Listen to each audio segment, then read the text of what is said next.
Hello again. It's Liz. Um, I think it's part 5 now. Anyway, um, in the previous videos, I was talking about my life, my beginnings, where I've been, where I'm going. So I'm back again to pick up where I left off.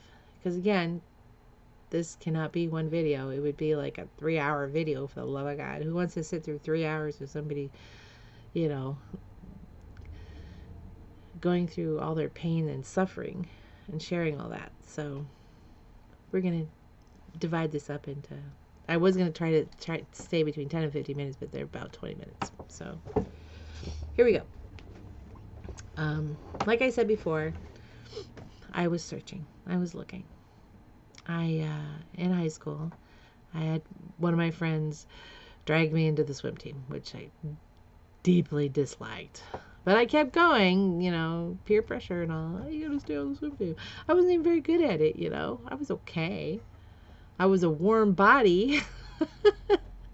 I didn't break any records. I didn't do any. And we had a spectacular swim team. I always felt like the odd man out. And of course, trying to explain to my friend who wanted me to do this, who eventually quit, which was really annoying. She quit. I was there. I stayed. And it was hard for me because of my asthma. It was difficult, but it got me in really great shape. Plus we were lifting weights, exercising. My eating habits didn't improve. I drank too much pop. I was a Pepsi kid. Because that's what my mother, that's what she thought. I'll give them sugary, disgusting drinks, Kool-Aid and Pepsi.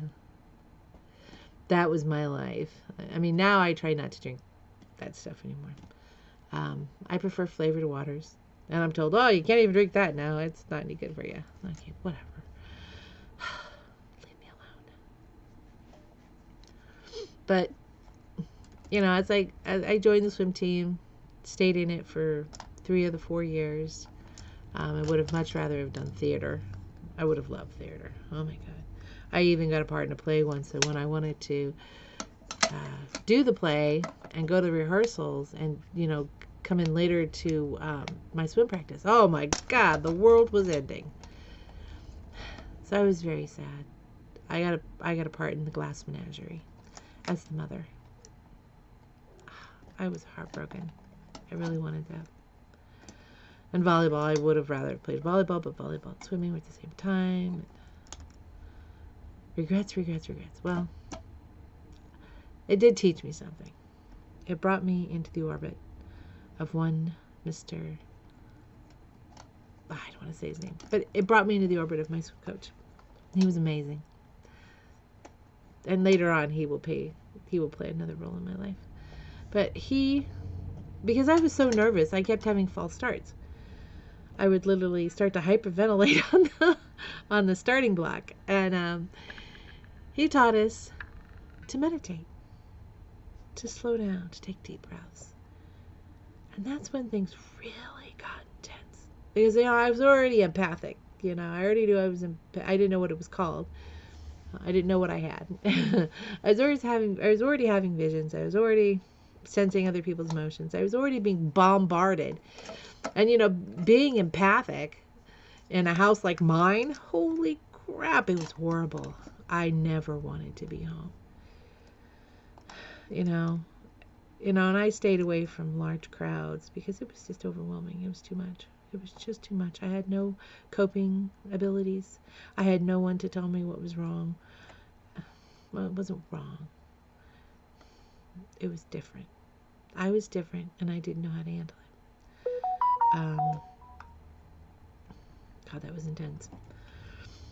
But he taught me how to meditate, and the meditation started deepening my abilities. I began to be able to control it a little bit. I began to be able to focus, which helped. God, that helped. But then it deepened it, which opened me up more, which had its pluses because now I was calmer, but I was also experiencing more. And it was the first time that the one and only time that I astral projected, that I left my body. And when I left my body, I stepped outside my room, and I always want to fly. I always wanted to fly. So I flew. I sprinted up into the air. I hovered above my house. I went and, flew around my neighborhood, went downtown. I could see the cleaning crew walking in the walkways, the people that went and cleaned the buildings, because, this was night. I could see a lone car here and there. It was the most wildest thing. And I was like just flying around downtown. Then I flew down, and then I began to feel this weird sensation, like, you have to come back now. And I was like pulled back. And as I was pulled back, I tried to go further. I tried to zoom down. I wanted to follow the river and skim above the top of the river, but it just wouldn't let me. I was literally like dragged back into my body. I was dragged back into my body, and it was just the worst feeling. I was shoved back into my body for some reason, and I woke up like holy crap. I was so upset. And again, I still feel that disorientation that I had, because it was a very intense feeling. It was, like, yep, you gotta come back. You have to come back.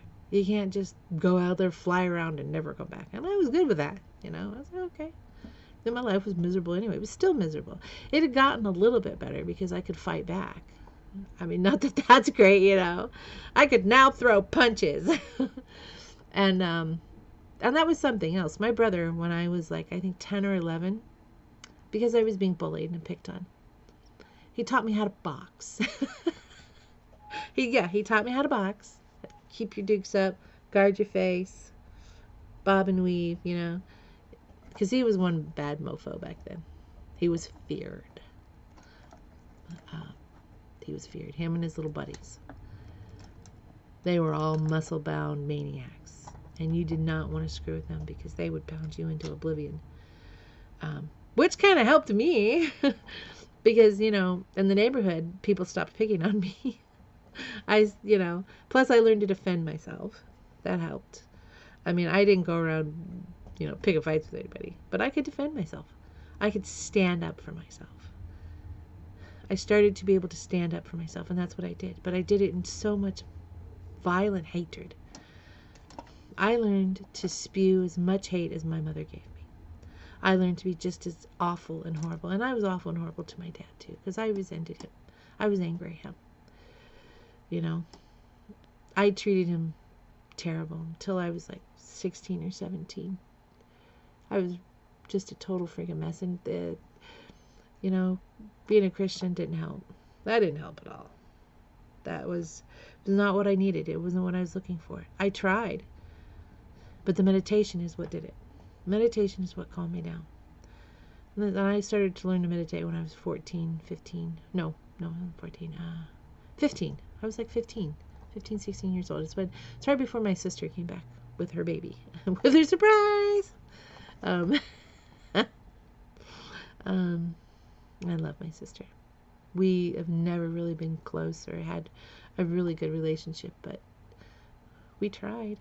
We really tried. And I love her. I love her dearly. And I tried to have a relationship with my brother. Both of them. My eldest brother was just too old. He was too far distance. And he was really kind to me. My brother Tracy. Sorry. Didn't mean to say his name. Forget you heard that. Anyway, my eldest brother was very, very kind to me. I can't say that for my other brother. I struggled to create any kind of relation with him. But it was always, so much anger, so much hate, so much violence. And what was worse is that we were both like that. We were both angry. We were both pissed off at the world, pissed off at our parents, and desperate. So that was our relationship. And that'll be important later as well. But as I learned to cope with my abilities, life didn't get easy. It didn't get easier. It's just like all those bad habits still followed me. I'm still angry. Still got me into trouble. And it affected my friendships. I can honestly say that I've maybe had one friend, one really close friend, that didn't betray me. I kind of felt like she did because she graduated early and left, and then I didn't hear from her for years, which made me sad. I really loved her to death. But then my other friends, they lying to me, it's a litany of things, teenage girls. But I had really tried to build an in-depth relationship with all of them, a deep bond, and it didn't work. They just kept betraying me. Lies, ditching me for, one of my best friends ditched me for a guy. And, it was a big thing for our birthdays because, I really didn't have good birthdays. I didn't get all the happiness, joy, and parties. I got a cake and maybe a sober mother. I mean, I was excited on my 60th birthday because she was sober. And I got a cake. And there were no punching, no beatings, no verbal abuse, no fights. It was like God had smiled upon me and the Virgin Mary had come down and kissed me on the top of my head. I mean, I know that sounds very, exaggerated, but it was the truth. It is the truth. And then it was the truth.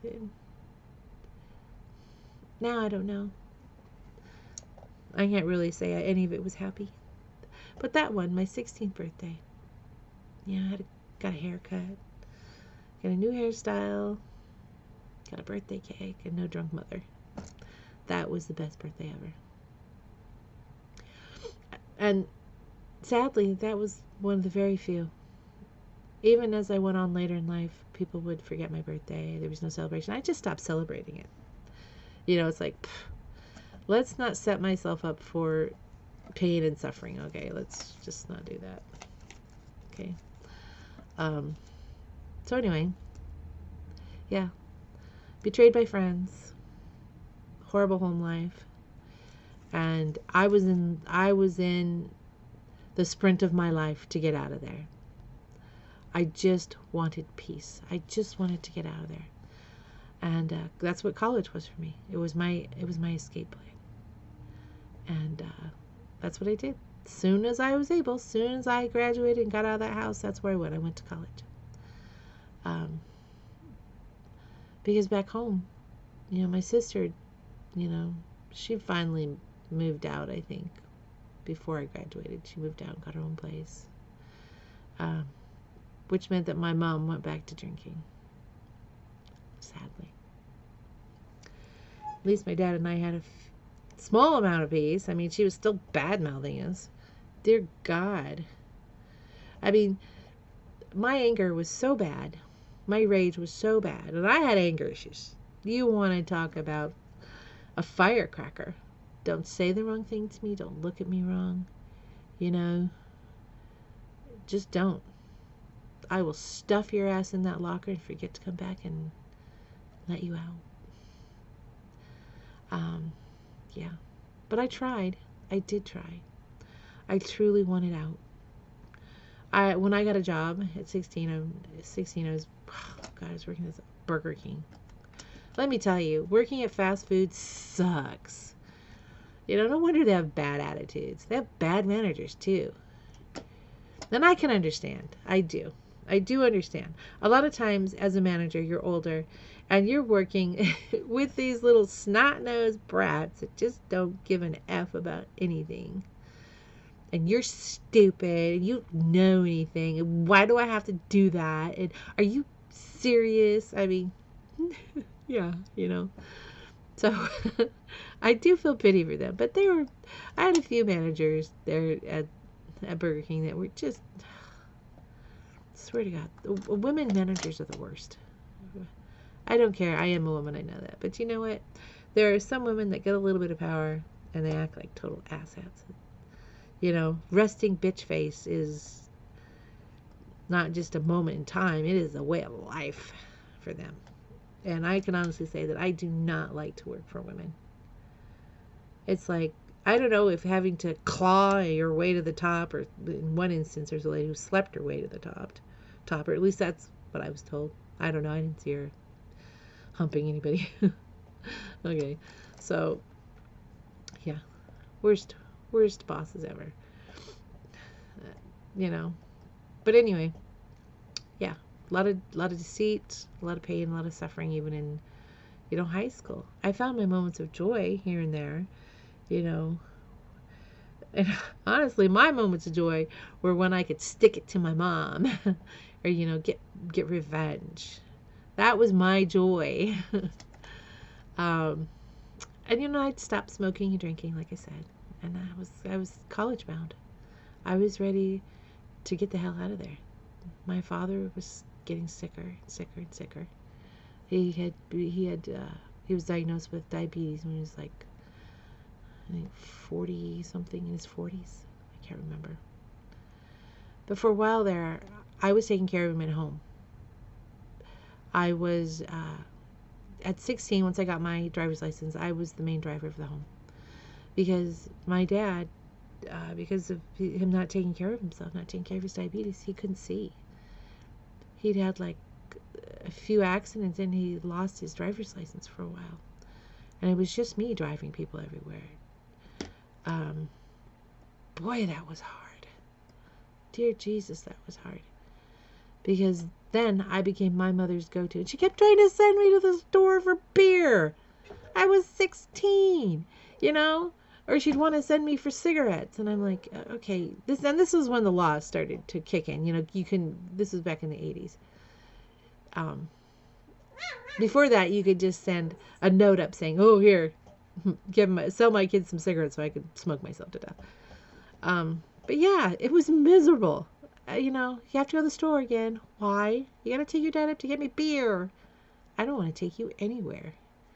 And if you refused her beer, God, if you thought she was belligerent when she was drunk, holy crap, she really just unloaded. She was a dry drunk, what you call a dry drunk, The inner drunk is now the outer drunk without the beer. And that's what she became. So, I took care of him. I would cook, and I began to be the one that has to clean the house and take care of things and do this and do that. I stepped into that role as caregiver very early. And that's something that always frustrated me, is that I stepped into that role as caregiver, but was never acknowledged.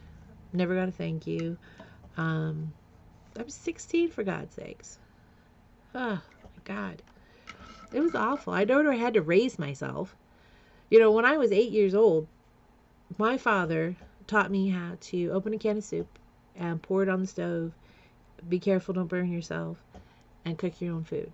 Open a can of food, throw it in a pot, heat it up. So I could feed myself. Because my father couldn't cook, and she was always so drunk all the time. Who was going to feed me? It was me. I fed me. He also taught me how to wash my own clothes, which was an experience because, I'd wash my clothes and forget about them. Then I'd have to throw them in the dryer, and I didn't want to rewash them, so that sometimes they'd be smelly. So then, it'd be like, no, gotta rewash the clothes. Learned that the hard way. But, I would go to school in wrinkled clothing because, she wasn't there to take care of him. She didn't take him out of the laundry. I was the one having to take him out of the laundry. And sometimes they'd sit there for a little while and they'd get wrinkled. And I just pull them out, put them away. And that was me. That was me taking care of myself. I got myself up. I got myself dressed. I fed myself. I bathed myself. I took care of the laundry myself. And I was 8. I was already an adult at 8. And it just got to that point where I was very self-sufficient. I didn't need anyone to take care of me because my father had given me just the basics of how to take care of me. Thank you, Dad. I appreciate that. I didn't appreciate it at the time because I was 8 and I didn't want to have to do my own laundry or, cook my own food. you know, when my daughter was 8, she wasn't out there, trying to figure out how to open a can of soup and throw it in a pan. My God. Holy crap, how did I even survive? But yeah, that's what it was like, taking care of myself. Always taking care of myself. And that continued. That still continued on. I'm just dependent on me. I'm still, even with, I live with my daughter right now because of my disabilities. But I live with her and her wonderful soon-to-be husband. They're both really wonderful to me. But I'm still here cooking and cleaning and doing the laundry of everybody. Which I know I should probably stop doing. They're adults. But I do it to help. Because, I have that dysfunctional feeling, that dysfunctional need to be useful. To prove my worth. I don't need to do that. That's something I'm still working through. And it's hard. I've healed a lot. But there are still many things that I haven't. Okay. I'm going to leave it there because I went over my 20-minute mark. But blessings and love and peace to all of you. I love you, and I will see you in the next video.